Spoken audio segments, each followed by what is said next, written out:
Here's something most people don't know about Michael Jackson.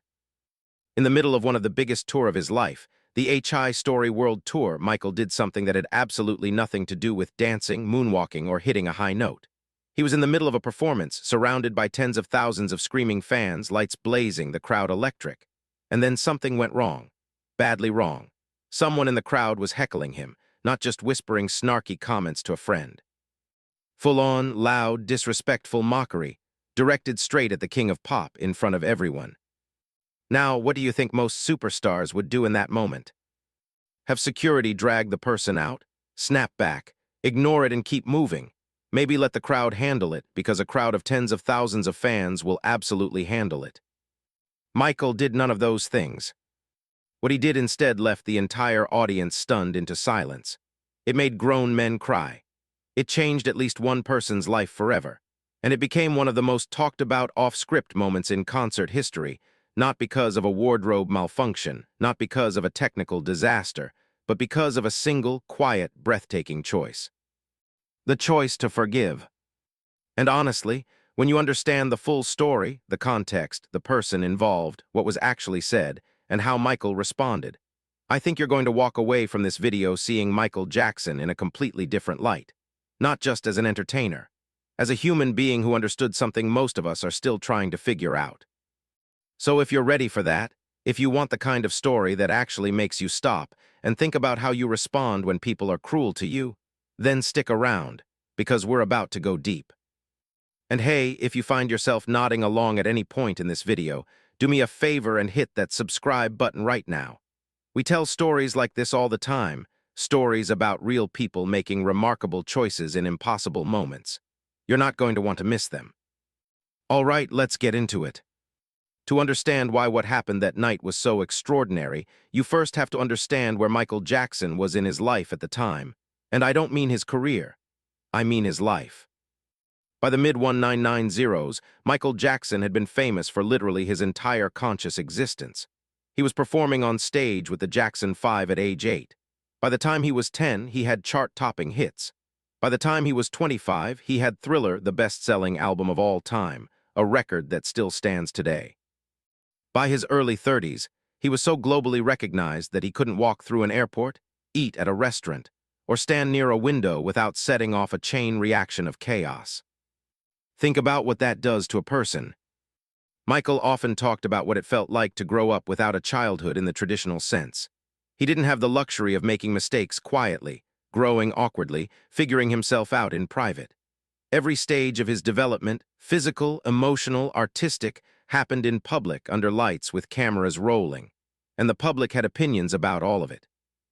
He was too soft, too strange, too weird, too private, too everything. The tabloid culture of the 1980s and 1990s was brutal in ways that are hard to fully appreciate now. There was no social media to push back, no way to speak directly to your audience and correct a narrative. If a newspaper decided to run a story about you, true or not, that story was going to reach millions of people, and you had almost no recourse. Michael was one of the most lied-about people in the history of celebrity. Stories were fabricated, exaggerated, and twisted on a near-daily basis. His appearance, his relationships, his psychology, his motivations, all of it was constantly picked apart and mocked by people who had never met him and had no real insight into who he was. And yet, and this is the part people don't always think about, Michael kept performing. He kept creating. He kept putting out music that was vulnerable and emotional and deeply personal. He kept standing in front of massive crowds and pouring himself out for them, even knowing that some percentage of those crowds included people who thought he was a freak, a joke, or a fraud. That takes something. That takes a kind of emotional resilience that most of us, if we're honest, don't have. Most of us, if we were mocked and criticized at that scale, would either harden, build walls, stop caring, stop sharing, or we'd crumble entirely. Michael somehow managed to do neither. He stayed open. He stayed vulnerable. He kept making music about love and connection and understanding. But it came at a cost. People close to Michael consistently noted that he was deeply sensitive to criticism. Not in a fragile, can't-handle feedback way, but in the way that deeply empathetic people are sensitive. He felt things. Deeply. When someone said something cruel about him, it landed. He didn't brush it off with the kind of practiced indifference some celebrities cultivate. He let it in. His longtime friend and collaborator, Quincy Jones, once observed that Michael had an almost childlike openness to the world, a refusal to become cynical even when cynicism would have been completely understandable. He never stopped believing in people, Jones said, even when people gave him every reason to stop. That's the Michael Jackson who walked onto stage that night.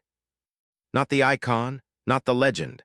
A person, a deeply feeling, frequently hurt, consistently gracious person, who was about to face one of the most publicly humiliating moments of his career, and who was about to respond to it in a way that nobody saw coming. The HI Story World Tour launched in 1996 and ran through 1997, covering 58 cities and drawing over 4.5 million people in attendance, making it one of the highest-attended concert tour in history up to that point. Michael was promoting his HI Story double album, which was itself a statement, half greatest hits, half new material that was angrier and more personal than anything he'd released before. The album and the tour came in the wake of some of the darkest years of Michael's life. The early 1990s had brought accusations, legal battles, and an avalanche of media attacks that would have broken most people. Michael had settled civil litigation, which many of his supporters saw as a purely pragmatic legal decision, not an admission of guilt, but which his detractors used as permanent ammunition. He was in a genuinely difficult place, personally and professionally. And yet the HI Story Tour was electric. Reviews from journalists who covered multiple dates consistently used words like staggering, overwhelming, and unlike anything else in live music. Michael's performances were technically flawless and emotionally raw in equal measure.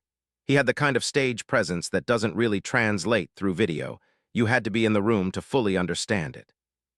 Now, the specific incident we're talking about happened at a European date on the tour, the kind of massive stadium show that filled 70,000 or 80,000 seats. The venue was loud, the energy was high, and Michael had been performing for well over an hour when he moved into the slower, more intimate section of the set. This is important, the type of song he was performing when this happened. The slower songs in Michael's catalog were always the most exposing moments of his live shows. Songs like Human Nature, She's Out of My Life, Gone Too Soon, these weren't performance pieces in the same way that Thriller or Smooth Criminal were. They were moments where Michael stripped away the spectacle and just talked to you through music. He'd stand at the edge of the stage, often with minimal lighting, and just sing. No theatrics, just the song, his voice, and 80,000 people breathing together. It was during one of these moments that a disturbance began in the VIP section. The person at the center of it, let's call her by the name witnesses used at the time, though full details were never officially confirmed, had come to the show not as a fan, but as what you might call a professional skeptic. She worked in the entertainment industry. She knew how shows were produced, how artists were managed and packaged and sold. And she had come in with her guard fully up, primed to see through the artifice of it all. Throughout the evening, she'd been making comments, increasingly loud, increasingly cutting, about the show. The production was too slick. The emotion was manufactured. The audience was being manipulated by a master showman who had nothing real underneath the glitter and pyrotechnics. By the time Michael moved into the quiet, vulnerable section of the set, her commentary had escalated to the point where people around her were visibly uncomfortable. She was mimicking his movements, his vocal style, his stage mannerisms. She was saying things, loudly, about how nothing about this was real, how Michael was a performer playing the role of a sensitive artist without actually being one, how the entire concert was just an elaborate piece of emotional manipulation. Security had been called over. The people around her were asking her to stop. She wasn't stopping. And then Michael Jackson, who had genuinely heard what was being said, or at least enough of it, did something that nobody expected. He stopped singing. Not a dramatic stop, not an angry one. He just stopped. And he stood there for a moment, and then he walked toward the section where the commotion was happening, microphone in hand, and he spoke. The entire stadium went silent. Not the hush of anticipation, but the sharp, disoriented silence of 80,000 people trying to understand what was happening. "I can hear what you're saying," Michael said, his voice quiet but completely clear through the PA system. "And I want you to know it's okay. You're allowed to have your opinion." The woman, caught completely off guard by this, having expected anger or security, or at minimum to be ignored, instinctively doubled down. She said something to the effect that it was all an act, that he was performing emotions he didn't actually feel, that none of it was real. The crowd began booing, loudly. Michael raised his hand and people quieted. "Let her speak," he said. "I want to hear what she has to say." This is the moment. This is where it starts. Because that one instruction, "let her speak," changed everything that followed. Think about the position Michael was in at that moment. He's in the middle of an arena. Tens of thousands of people are watching. Cameras are rolling. He's at the height of a massive world tour, performing some of the most emotionally personal material of his career. And there's a woman in the crowd who has just, very publicly, called his entire artistic identity a fake. Everything in our culture, everything we're trained to do in moments like this, says you defend yourself. You fight back. You let the crowd handle it. You make a joke that puts the heckler in their place and gets a laugh and moves on. You maintain control of the narrative. You win. Michael did none of those things. Instead, he got curious. He started asking questions. "What would real emotion look like to you?" he asked, genuinely, not sarcastically, not as a rhetorical trap. He actually wanted to know. The woman, who had come in loaded for bear and now found herself in a completely different kind of conversation, stumbled. She said something about how you could tell the difference between performed vulnerability and real vulnerability, how everything about the show felt calculated. And Michael, and this is the part that I keep coming back to, Michael agreed with her. Not completely, not in a way that conceded her whole point, but he said, essentially, "You're not entirely wrong. This is a produced show. There are lights and staging and choreography, and all of that is deliberate. But here's what I want to tell you about where the songs come from." And then he did something that stunned everyone in that stadium. He started talking about his own pain. Not in a vague, PR-approved way. In a specific, honest, "this is actually how I feel" way. He talked about what it had been like to grow up being analyzed by strangers, to have his emotions picked apart and questioned by people who didn't know him. To be told over and over throughout his entire life that his feelings weren't real, that he was performing them, that the person the public saw was just a character somebody had constructed. He said, and I want to be careful here because we're working from second-hand accounts, but multiple witnesses reported this consistent core. He said something like, "I have been told my whole life that my emotions aren't real, that I'm performing feelings I don't actually have. And I want you to know those words hurt. They hurt every time. They're hurting right now." Silence. Complete silence in a stadium that had been roaring 30 seconds earlier. Because what Michael had just done was something almost nobody at any level of fame is willing to do in a confrontational public moment. He admitted he was hurt. He didn't turn the hurt into anger. He didn't weaponize it against the person who'd caused it. He just named it clearly and quietly in front of everyone. "You've been asking if any of this is real," he continued. "That feeling right now, that's real. This is as real as I get." And then, and this is the part that I think separates this from any other celebrity handles a heckler story you've ever heard, he turned it around, not to attack her, to understand her. "Can I ask you something?" he said. "What's been happening in your life that made tonight feel like a good night to tear something down?" No anger in it, no sarcasm. Just a genuine question from someone who had spent enough time around human pain to recognize it when he saw it dressed up as aggression. The woman didn't have an answer immediately, but the question had done something. It had punctured whatever defensive shell she'd built around herself for the evening. The confidence drained out of her posture. And then, in front of tens of thousands of strangers, she started to crack. She said she'd been going through something hard. The details don't matter as much as the reality. She was hurting. And the hurt had come out sideways, as hurt so often does, as cruelty directed at someone who had nothing to do with its source. Michael nodded. "I know exactly what that's like," he said. "And you believed him, because of course he did." Here's where I want to slow down, because I think this is the part of the story that's easiest to rush past and hardest to fully absorb. Michael Jackson, at this point in the exchange, had every possible social permission to make this woman feel bad. The crowd was on his side. The power dynamic was as lopsided as it gets, famous versus unknown, performer versus audience, wronged versus aggressor. He could have accepted her discomfort and let it sit there. He could have nodded kindly and moved on, letting her stew in the awkwardness of what she'd caused. Instead, he explicitly forgave her. Not in a passive way, not in the "it's fine, don't worry about it" way that we use to end uncomfortable conversations. He said in substance, "I see what you were doing. I see why you were doing it, and I'm not holding it against you." Now, forgiveness is one of those concepts that gets talked about constantly and practiced almost never, at least not at this level. We say we've forgiven people when we've actually just agreed to stop discussing something. We say we're over something when we've really just buried it more deeply. True forgiveness, the kind that releases you from the weight of the wrong that was done to you, is genuinely rare. What made Michael's version of it so remarkable wasn't just that he did it.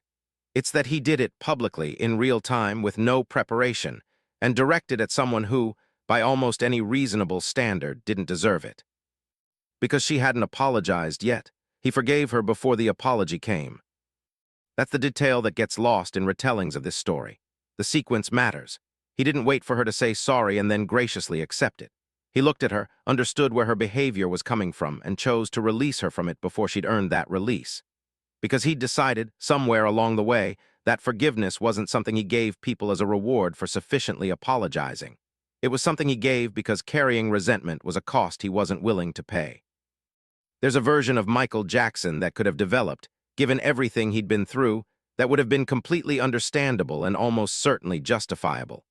A Michael who closed off, who stopped trusting, who viewed every crowd as a collection of potential critics and every kind gesture as potentially manipulative, who answered cruelty with walls. He didn't become that person. Why not? That's the question that I find genuinely fascinating about him. People who knew Michael well, and I'm talking about people who worked with him for decades, not just celebrities who appeared with him at events, consistently described someone who had made a conscious, almost philosophical decision about how to move through the world. He had decided that the cost of becoming hard was higher than the cost of remaining open, that the pain of occasionally being hurt was preferable to the pain of never being genuinely connected to anyone. That's not naivety, that's a choice. A deliberate, costly, ongoing choice that he had to remake every time someone did something unkind to him, and given his life, those moments were frequent. The night in that stadium with that woman was one of those moments, and he made the choice he always made. He stayed open, he stayed curious, he forgave. And then something remarkable happened. The woman apologized. Not a forced apology, not the kind you give when you're caught and have no other option. A real one. The kind that comes when someone treats you with more grace than you deserve, and the contrast between their behavior and yours becomes impossible to ignore. She was crying. She said she was sorry. She said she'd been taking out something that had nothing to do with him on him, and she knew it, and she was ashamed of it. And Michael, because of course he did, thanked her for it. He said it took courage to admit that. He said he meant it. The stadium, which had been holding its breath through all of this, exhaled. And then it erupted, not the thunderous roar of fans responding to a spectacular performance, but something quieter and more powerful. The sound of thousands of people who had just witnessed something real. Stories like this are easy to treat as standalone moments, a single extraordinary event that glows brightly and then fades into the archive of celebrity lore. But the actual aftermath of what happened that night tells a more interesting story. The woman who'd been at the center of the incident was genuinely changed by it. Not in the vague, it made me think way that we use when we want to credit an experience without committing to it having actually altered us. She changed her life. She spent time in the following months, by her own account, in interviews she gave years later, genuinely examining what had driven her behavior that night. The anger she'd been carrying. The way she'd learned to use sharp criticism as armor. The ways she'd been hurting people around her in similar, if less dramatic, ways for years. She eventually left the industry she'd been working in. She retrained. She moved into work focused on communication and conflict resolution, helping people have difficult conversations without defaulting to attack mode. She credited what happened in that stadium as the moment she started taking her own emotional life seriously. That's a significant thing. One person's decision to respond with grace in a moment when they could easily have responded with anything else redirected another person's entire life trajectory. But here's the thing about grace, it's not just private, it's contagious. The people in that stadium who witnessed the exchange were changed by it too, in smaller but real ways. There are documented accounts from concertgoers who described that night as one of the most meaningful experiences they'd ever had at a live event, not because of the music, but because of what happened between the songs. Because of what they saw one human being offer to another human being without being asked. Stories of the incident circulated widely in the years that followed. People who hadn't been there heard about it, and the hearing of it prompted reflection about how they handled criticism, about how they responded when they were attacked, about whether they were leading with curiosity or defensiveness in their own lives. Michael, by most accounts, never made a big deal of it afterward. He didn't reference it in interviews as an example of his own graciousness. He didn't turn it into a teachable moment for the press. It was just something that happened, something he responded to the way he always tried to respond to things, and then moved on from. But that very quality, the absence of self-congratulation, is part of what makes it so compelling. He didn't do what he did in order to be seen as someone who does things like that. He did it because it's who he was, or more precisely because it's who he was always working to be. Because that's the other thing worth saying here. Michael Jackson was not a saint. He was complicated, he was imperfect, he struggled, he had flaws. His life was marked by genuine tragedy alongside genuine triumph, and there are chapters of his story that are genuinely difficult and contested. He would have been the first to say that he didn't always get it right. But in this moment, in this specific, unrehearsed, high-stakes, completely public moment, he got it more right than most of us manage in our best, most private ones. Let's get practical for a second, because I don't want this to just be an appreciation of Michael Jackson. I want it to be actually useful to you. There's something Michael did in that stadium that I think most of us could do, and almost none of us do, in our own lives when we're being criticized or attacked. He looked past the behavior to the pain underneath it. This sounds simple. It is not simple. It requires a specific kind of emotional discipline that most of us haven't developed because we're never really taught it. When someone attacks us, when someone says something cruel or mocking or dismissive, our nervous system responds as if we're under physical threat. The fight-or-flight response kicks in. We get defensive. We get angry. We either attack back or we shut down. Both of those responses, while completely understandable, tend to make the situation worse. The person who came in attacking you leaves more entrenched in their position. The conflict escalates or hardens. Nothing gets resolved. Michael's approach, and I want to be clear that this wasn't some tactical strategy he'd calculated. It came from a deeply held worldview, was to skip past the behavior and ask about the pain. Why is this person doing this? What are they carrying that's making this feel like the right move? This is genuinely hard to do when you're the one being attacked. It requires you to, in real time, manage your own emotional response well enough to have bandwidth for someone else's. That's a skill. It can be developed, but it has to be practiced deliberately. The research on this, by the way, backs it up completely. One of the most consistent findings in conflict resolution psychology is that people who feel genuinely heard, not just tolerated, not just handled, but actually heard, de-escalate rapidly. When someone's attack is met with curiosity rather than defensiveness, the aggression tends to collapse because the aggression is almost never really about you. It's about them, about something that happened before they walked in the room, something they don't have another outlet for. You become the outlet because you're available, or because you represent something that's triggering something older and more painful. Michael understood this intuitively. His response to the woman in the stadium wasn't just gracious, it was psychologically sophisticated. He asked, "What's driving this?" And in asking that, he gave her the one thing that almost certainly would actually help. Someone treating her like a person with a comprehensible reason for her behavior, rather than just a problem to be managed. Now I want to address the obvious objection here. Doesn't this just reward bad behavior? If someone attacks you and you respond with compassion, aren't you just teaching them that attacking you gets them compassion? It's a fair question, and the answer is, not really. What Michael did was not accept the attack. He didn't agree that she was right. He didn't pretend the behavior wasn't happening. He named it directly, "I can hear what you're saying, and it's hurting me," while simultaneously refusing to let it make him cruel in return. That's a very different thing from just absorbing abuse silently. There's a kind of strength in that response that's actually harder to develop than the strength it takes to fight back. Fighting back is satisfying. It gives you an immediate sense of agency and control. Responding with grace requires you to tolerate discomfort for long enough to choose something better, and that's a genuinely difficult thing to do.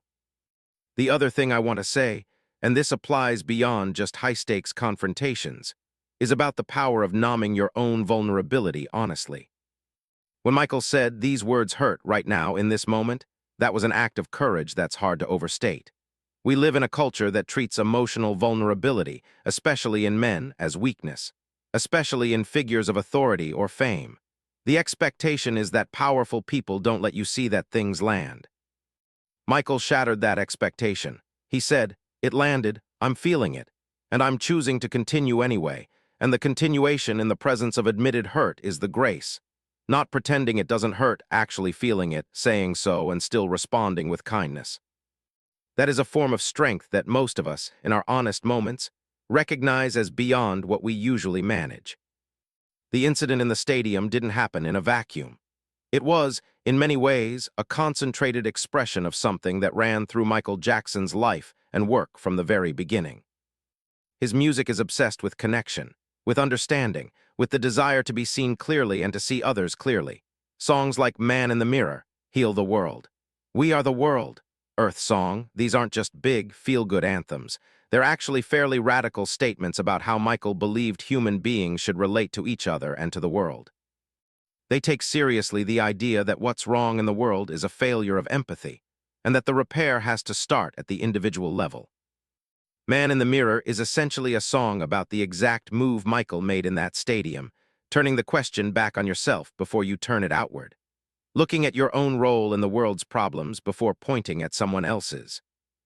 Michael lived with the consequences of public judgment for his entire adult life in ways that most people simply can't imagine. The scrutiny he faced, from media, from the public, from the legal system, was relentless and often profoundly unfair. He was, at various points, one of the most mocked and maligned people in American popular culture. And yet, people who traveled with him, who worked with him over years and decades, consistently tell a version of the same story. Michael was kind. Not performatively kind. Not the kind that's actually about managing other people's perceptions of you, but genuinely, practically, consistently kind in ways that often went entirely unobserved. He remembered names. He asked questions and actually listened to the answers. He sent handwritten notes. He visited hospitals. He talked to children with the full, present attention that most adults reserve for other adults. He treated the people who cleaned his venues with the same warmth he offered to heads of state. None of that is to canonize him or claim he was without fault. It's to make the point that the moment in the stadium was not an anomaly. It wasn't a performance of grace.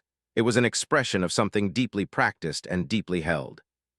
His relationship with forgiveness, specifically, is worth looking at through the lens of everything he faced publicly. Because the most remarkable thing, given what he went through, is not that he was able to forgive a stranger who mocked him at a concert.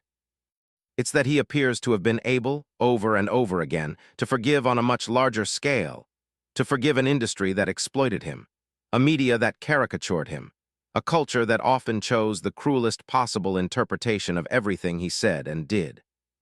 That's not passivity. That's not a failure to stand up for himself. Michael fought, legally and publicly, on multiple fronts throughout his career. It's a specific, deliberate choice about what you're going to let corrode you from the inside. There's a distinction that gets made sometimes in discussions of forgiveness, between forgiving someone and excusing what they did. These are genuinely different things. Forgiving doesn't mean saying the behavior was okay. It means deciding not to let the wrong that was done to you define your relationship to the world going forward. It means refusing to let someone else's cruelty turn you cruel. Michael, by most evidence, understood this distinction viscerally. He could be angry about specific injustices, and he was, sometimes publicly, without it curdling into a generalized bitterness about humanity. He could be hurt by specific people without shutting down his openness to people as a whole. That balance, anger without bitterness, hurt without hardening, is one of the rarest and most valuable things a person can cultivate, and it's what made that moment in the stadium possible. I want to take a step back and think about why we're talking about this story in this moment, in the world we're currently living in. Because I think the timing matters. We are in a period of history that is absolutely saturated with public conflict. Social media has made it possible to attack someone, to say something cruel and cutting, with full reach and almost no accountability, from the safety of your bedroom. The distance between the person causing harm and the person receiving it has collapsed. The volume has exploded. The nuance has mostly evaporated. We've also developed, as a culture, an increasingly strong reflex around defending against attacks. If someone comes at you, you come back harder. If someone disrespects you publicly, the expected response is a clapback that demonstrates you won't be pushed around. There's a whole genre of viral content built entirely on the satisfaction of watching someone get their just desserts. The heckler who gets destroyed by the comedian, the rude customer who gets refused service, the bully who gets publicly humiliated. And look, I understand the appeal. There is genuine satisfaction in watching someone who behaved badly face consequences for it. Justice matters. Accountability matters. But there's something quietly lost in a culture that only has one model for responding to attack: the counterattack. Something gets lost when we stop asking why is this person doing this and just focus on how do I win this. The people who attacked you in comment sections, in conference rooms, in traffic, in families, they're mostly not evil. They're mostly hurting, and the hurt is coming out as aggression, and the aggression is landing on whoever happens to be in range. That doesn't make it okay. It doesn't mean you have to just absorb it without response. But it does mean that sometimes the most powerful thing you can do, the thing that actually has a chance of changing something, is to look past the attack and address the pain underneath it. This is what Michael did, and the result wasn't that he looked weak. It wasn't that the woman walked away feeling like she'd won. The result was a complete transformation of the encounter, from something ugly and harmful into something that people who were there still describe as one of the most moving experiences of their lives. We have more opportunities to make that choice than we usually recognize. In most of the conflicts we find ourselves in, not all, but most, there's a version of Michael's move available to us. The move of saying, I see you, I hear what you're saying, and I'm going to choose something other than matching your energy. It won't always work. Michael's approach worked that night partly because he was who he was, a person who had genuinely cultivated this quality over many years, who wasn't performing it but actually doing it. You can tell when someone is genuinely curious versus when they're using the appearance of curiosity as a rhetorical weapon. Michael's was genuine, and that's why it landed. But the capacity for it, the genuine version of it, is available to us.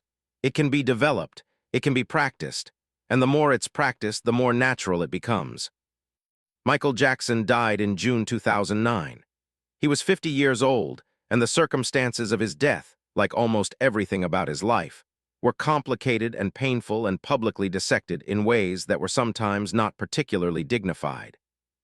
The tributes that followed were massive, global, and in many cases deeply heartfelt. People who had never met him wept in the streets of cities on every continent. The scale of the grief was a reflection of the scale of his impact, which was genuinely staggering, across music, dance, visual culture, and the language of entertainment itself. But among the more personal tributes, the ones that came from people who had actually been in rooms with him, who had witnessed the private version of who he was, a certain theme emerged consistently. His kindness. Not his genius, though they spoke of that too. Not his work ethic or his perfectionism or his artistry, though all of those things came up. His kindness, his patience, his ability to make people feel seen. The woman from that stadium concert spoke publicly after his death. She described the night in detail, the shame she'd felt at her own behavior, the complete unexpectedness of his response, the way it had opened something up in her that she hadn't known was closed. She said that Michael Jackson had, in a single unscripted conversation, done more for her than years of expensive therapy had managed. And she said something else that I want to leave you with. She said that what she took away from that night wasn't about Michael. It was about herself, about the kind of person she wanted to be, about whether she was going to continue using criticism as armor or start taking the risk of genuine engagement with the world. He showed me that being real with people, actually letting them in, actually being honest about what's happening with you is scarier than attacking them, she said, and that the scary version is the one worth doing. That's Michael Jackson's real legacy from that night. Not the image of a superstar graciously accepting an apology, but the demonstration, in real time, of what it looks like when a person has genuinely chosen to lead with their heart, even when their heart is hurting. Even when they've been given every reason not to. We started this video by asking what Michael Jackson's greatest act was. And I want to suggest, now that we've gone through the full story, that the answer is actually about something deeper than a single moment. His greatest act was the consistent, daily, ongoing choice to remain open. To people, to experience, to the possibility that the person attacking him might be doing so because they were in pain, not because they were evil. He made that choice not because it was easy. He made it because he had decided, somewhere along the way, that the alternative, the hardened, defended, walled-off version of himself, was not a life he was willing to live. Most of us, if we're honest, haven't really made that choice yet. We've defaulted to defense. We've let criticism calcify us. We've mistaken sharpness for strength and openness for weakness. Michael's life, and that night in particular, is an argument against all of that. And the beautiful, slightly uncomfortable truth is that none of what he did required fame, or money, or a stage, or a microphone, or 80,000 people watching. It required exactly the things available to all of us. The willingness to slow down in a moment of attack, to get curious instead of defensive, to see the person in front of you rather than the threat they're presenting. It required the willingness to forgive someone before they deserved it. That's available to you, right now, today, in whatever conflict is sitting on your chest when you go to sleep tonight. In whatever relationship is strained, whatever colleague is driving you crazy, whatever stranger on the internet said something that's still stuck in your head 3 days later. The Michael Jackson move is available. The question is whether you'll make it. If this story hit you somewhere real, if it made you think about how you respond when people come at you, share it with someone who needs to hear it right now. Because this kind of story doesn't stay relevant only in YouTube comment sections. It belongs in real conversations, in real relationships, where it can actually do something. And subscribe if you haven't already. We do this kind of thing regularly. Deep dives into moments where real people made extraordinary choices and what those choices can teach the rest of us about living better.